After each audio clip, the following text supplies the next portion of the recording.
Assalamualaikum, bertemu lagi sekali dengan Tok. Pada kali ini Tok ingin share satu ilmu yang cukup-cukup dahsyat. Yang mana ilmu ini ilmu perang orang zaman dahulu kala. Yang mana ilmu ini jarang di-share, jarang diperkatakan oleh orang, tapi bagi pengamal ilmu-ilmu yang lama, ilmu ini sangat-sangat mantap, iaitu ilmu penunduk musuh.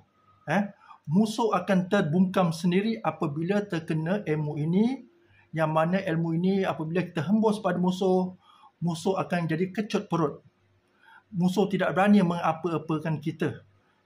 Inilah ilmu yang paling mustajab yang perlu diamalkan oleh kita. Ilmu ini iaitu ilmu pembungkam. Musuh akan kecut perut, musuh akan tunduk, musuh tidak berani apa-apakan kita. Ilmu ini akan Tok ijazahkan pada mereka yang betul-betul ingin menerima ilmu ini. Ilmu ini bacaan dia Bismillahirrahmanirrahim. Kulan yusibana illa ma kataba lahu lana qasihun Allahi syaitan.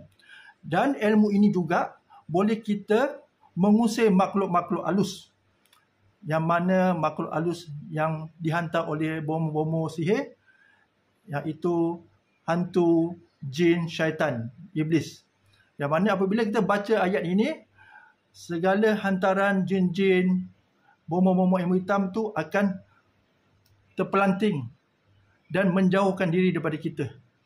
Inilah ilmunya yang ingin Tok kongsikan pada kali ini. InsyaAllah. Assalamualaikum.